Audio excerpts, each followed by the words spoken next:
I think Gojo has to be the best Jujutsu Shenanigans character. But you know who is the worst? It's Hakari. He needs a couple buffs. He needs more combo extenders. His mode is bad. For some reason, his mode is only like a minute 40, even though it should be 4 minutes and 11 seconds. They need to buff him instantly. I think Hakari is the most brain-dead character. His shutter doors are broken. He has the most brain-dead combos. His ultimate basically makes him unkillable. Why doesn't Mahito's domain make him unkillable? And all Hakari's just broken. Everything he has is broken. The shutter balls are broken. Alright, well, I think that Itadori is overpowered. Like, even though like he doesn't have any of the stuff that actually matters, like in the manga, for example, I still think he's overpowered. I think his Black Flash needs to be reduced a lot. And I also think that he shouldn't have the Awakening of Sukuna, because I think that's broken too. Alright, so the most OP character in the game, I think, is Mahito or Perfection. And I think that's because his domain is like really OP.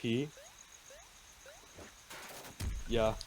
I think Mahito is the most overpowered out of them all because of his spam set moves and his one-shot domain.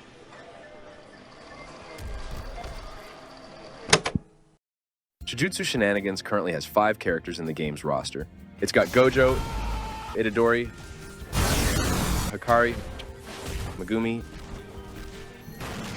and Mahito. All 5 characters have their own unique playstyle. For example, Gojo is more ability-orientated, and Itadori is more combo offense-orientated. But out of all 5 characters in the game, I want to know which character is the best in the roster. With 3 different categories, I'm going to find out which character is the best in each one. At the end, I'll say which character I think is the best in the game. I'm also announcing giveaways for early access later in the video, so make sure to watch the whole thing. Anyways, let's get into the video. The first category we're going to be calculating is the amount of raw damage each character does. The way I did it is a bit unreliable and not really that interesting, so I'll quickly summarize. I took the amount of pixels the health bar had and used math to calculate the amount of damage each move did, depending on how many pixels were left of the health bar. After doing this for every character, I figured out the amount of damage each move does. I'll be adding each move that does damage together for each character to figure out which one does the most damage, starting with Gojo. Gojo's weakest move is Twofold Kick, which only does 8 damage. His highest damaging move is the Hollow Nuke if somebody stands directly inside it, which does around 85 damage, being the highest damaging move that isn't a domain. Itadori's weakest move is Divergent Fist, which, without Black Flash, only does around 8.5 damage. However, in Awakening, Sukuna's Malevolent Shrine does up to 12 damage a second for 17 seconds, which is around 211 damage in total, being the highest damage move. Hakari's lowest damage move is actually the least damaging move in the game, being his reserve balls that deal around 6.5 damage. His most damaging move is Overwhelming Luck, only if all hits land, dealing around 35 damage. Surprisingly, Megumi's weakest move is actually one of Maharaga's moves, which is Ground Pitch, dealing only 10 damage. His strongest move is Max Elephant, dealing 35 damage. Lastly, Mahito's weakest move is his Club Dash, dealing around only 3 damage. If you don't count that as a move, however, then it's tied between his Soulfire and his Awakening Black Flash, which both do around 10 damage. His strongest move is obviously his Domain, which will one-shot anyone too close to him for a certain amount of time. Now, I'm going to add up each character's damage numbers to figure out which one does the most raw damage out of all 5. I was surprised to see that Hakari was in last place when I added up his numbers, which totaled to around 147 damage from all his moves.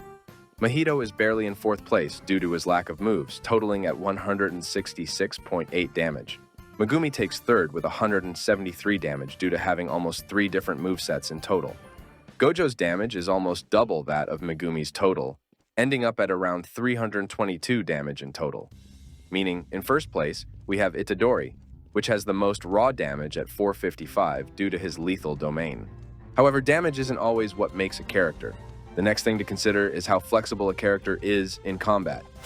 For example, Megumi can chain his Shikigami to break his opponent's block, and M1 them as they're being overwhelmed. Because of this, Megumi has a flexible playstyle, because he has several approaches when choosing what to do when fighting his opponent. However, if you take a character like Hakari or Itadori, for example, you need to rely more on first getting an M1 combo before using any moves. Even though both characters do good damage when using their combos, they rely on them a lot in order to deal good damage.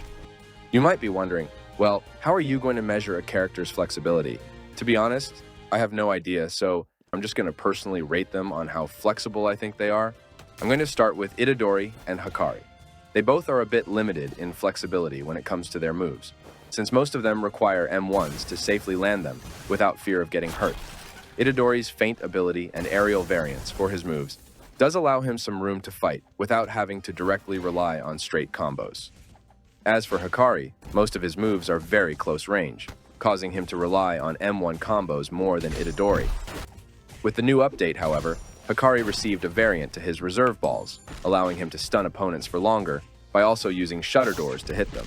I would still say Itadori is a bit more flexible to play than Hakari still, though. I think out of all the characters, though, Gojo is the easiest and most flexible to play. Gojo has a lot of different approaches to fighting opponents. His teleport can close the distance, and all his abilities are relatively easy to land no matter when you use them. Before we get into who the best character for farming money and kills would be, now is a good time to announce the early access giveaway I'm doing.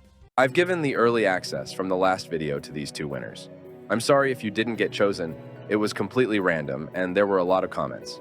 I'm going to be giving away 2 more early access game passes in my video next week. To join, just like, subscribe, and then comment down who you think the best character in the game is and why. I'll do another giveaway when we reach 20,000 subscribers. For every 1,000 subscribers after 20,000 that we reach before next week's video, I'll give away 1 early access game pass. Anyways, back to the video. I think if you want to farm money, there's only really 3 contestants for this. Gojo, Itadori, and Mahito all have domains that are good for killing people. While I do think Hakari's mode is one of, if not the best in the game, using it isn't instant and requires you to use a non-lethal domain which you can die in.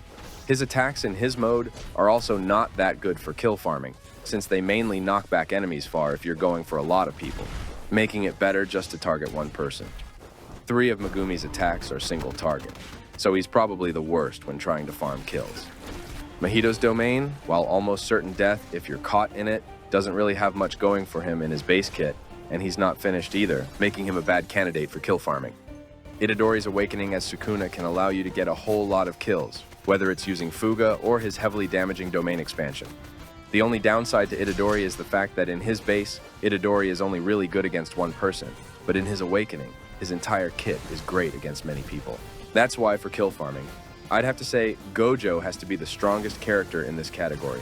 His base form racks up his awakening pretty quickly, similar to Itadori, but Gojo's awakening moveset beats everyone else's. In these 2 clips, just look how many kills I got in such a short amount of time.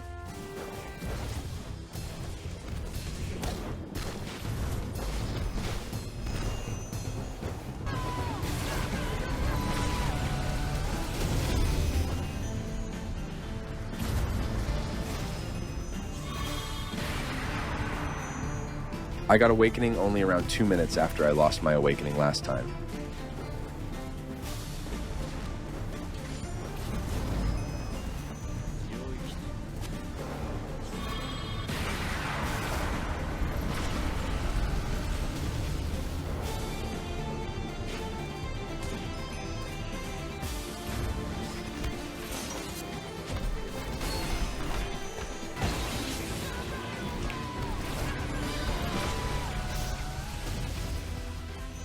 In the span of around 5 minutes, I got 17 kills, or 85 cash, just from 2 awakenings as Gojo. This makes him the best for kill farming in my opinion. So, who do I think is the best character in Jujutsu Shenanigans? Personally, if we're talking about 1v1s or if you're just fighting one person, I'd have to say it's Hakari. I know that I've been saying throughout the video that his damage and flexibility isn't that good, but if you're using combos with him, then he does very good damage. Every character in the game is pretty well balanced and good, but if we're not talking about 1v1s, I'd have to say Gojo is the best overall, especially in publics. His base moveset is good, as well as his special ability, which is very versatile. You get bar very quickly for awakening, and his awakening is one of the best for dealing damage to multiple people.